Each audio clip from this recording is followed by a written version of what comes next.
क्या कभी ऐसा लगा है कि अपना ही मन अपनी नहीं सुनता, बिल्कुल एक जिद्दी बच्चे की तरह? आज के विश्लेषण में हम इसी सोच को जरा खुरेदेंगे और समझेंगे कि अपने मन पर शासन कैसे किया जाए। तो हमारा सोर्स द सॉवरेन माइंड एक बड़ा मजेदार सवाल सामने रखता है। क्या हमारा मन सच में एक अनियंत्रित बच्चे जैसा है? चलिए जरा इस सोच में और गहरे उतरते हैं। और ये सिर्फ कहने की बात नहीं है, कोई कहावत नहीं है।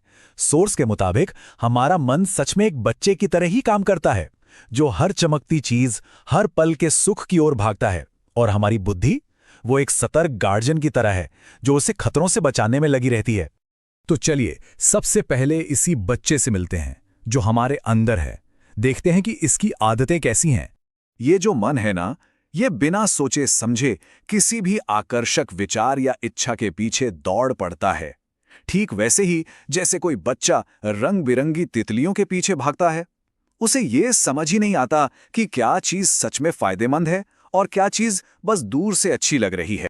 और सोचिए, जैसे कपड़े और बर्तन रोज गंदे होते हैं, वैसे ही हमारे विचार और हमारा कैरेक्टर भी रोज मैला होता है। उन्हें भी रोजाना सफाई की जरूरत पड़ती है, सोच विचार के जरिए। मतलब जो ये नेगेटिव विचार हैं, चिंताएं हैं, ये सब धूल कंकड़ की तरह ही तो हैं। इन्हें साफ नहीं किया तो ये अंदर ही अंदर नुकसान पहुंचाते रहेंगे। तो सवाल ये उठता है कि भाई, अगर मन बच्चा है तो इसका गार्जियन कौन है, इसका अभिभावक कौन है? यहीं पर हमारा सोच हमें एक बहुत पावरफुल कॉन्सेप्ट से मिलवाता है, विवेक बुद्धि। देखिए, इस विवेक बुद्धि का काम बहुत सीधा और साफ है। इसका काम है मन रूपी बच्चे को पाल पोस कर बड़ा करना, उसे गाइड करना, तब तक जब तक वो खुद समझदार और जिम्मेदार ना बन जाए। अब ये स्लाइड बड़े अच्छे से समझाती है कि ये गार्जियन बुद्धि काम कैसे करती है। इसके 4 मेन काम हैं। पहला, मन की हरकतों पर लगातार निगाह रखना।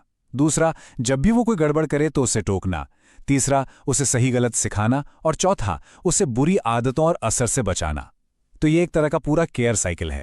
और इसी पूरी ट्रेनिंग का नतीजा ये तय करता है कि हमारा मन आखिर बनेगा क्या।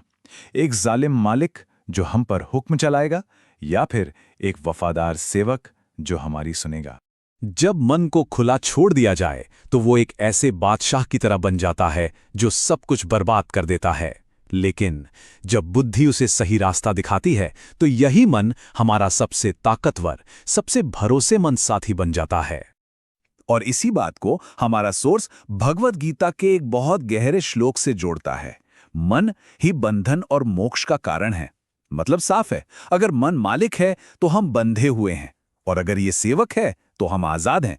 हमारी पूरी की पूरी रियलिटी इसी पर टिकी है कि हमारे मन की हालत क्या है। तो सवाल फिर वही है, ये जो गार्जियन बुद्धि है, ये मन रूपी बच्चे को ट्रेन कैसे करती है? इसके लिए सोर्स हमें 2 बड़े प्रैक्टिकल टूल देता है। ये 2 कंट्रोल लीवर्स हैं, आहार और विहार। अब देखिए, आहार का मतलब सिर्फ खाना नहीं है। इसका मतलब है वो सब कुछ जो हम अपने अंदर लेते हैं, खाना, जानकारी, जो देखते सुनते हैं, सब कुछ। और विहार का मतलब है हमारी लाइफस्टाइल। हम क्या करते हैं, किन लोगों के साथ उठते बैठते हैं, ये सब। तो बात यह है कि जैसे गाड़ी को आगे चलाने के लिए दोनों पहियों का ठीक से चलना जरूरी है, बिल्कुल वैसे ही दिमागी तरक्की के लिए आहार और विहार दोनों को संभालना पड़ता है। और ये टेबल तो बिल्कुल आईने की तरह साफ कर देती है कि हमारी चॉइस का क्या असर होता है। मिसाल के तौर पर, ईमानदारी से कमाया हुआ सात्विक खाना वो एक मजबूत सेवक बनाता है। वहीं दूसरी तरफ तला भुना गलत तरीके से कमाया गया खाना एक जालिम मालिक को जन्म देता है। और यही सेम चीज हमारी लाइफस्टाइल पर भी लागू होती है। इसका एक बहुत बढ़िया उदाहरण है काम।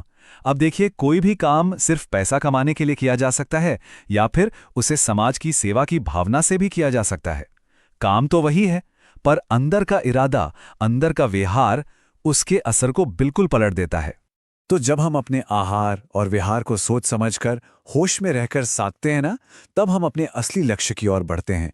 और वो लक्ष्य है एक संप्रभु मन। मतलब अपनी अंदर की शक्ति को पूरी तरह से अनलॉक करना। सोर्स कहता है कि हम में से ज्यादातर लोगों को अपने मन की असली ताकत का अंदाजा ही नहीं है। हमारे अंदर एक ऐसी जबरदस्त आग जैसी शक्ति सो रही है, जो हमें मुश्किल से भी मुश्किल हालात से लड़ने की हिम्मत देती है। और यही शक्ति मन और शरीर के उस कनेक्शन को साबित करती है जिसे तोड़ा नहीं जा सकता। एक मजबूत, डिसिप्लिन्ड मन शरीर को फौलाद बना सकता है, और वहीं एक कमजोर, बिखरा हुआ मन अच्छे भले शरीर को भी बीमार कर सकता है।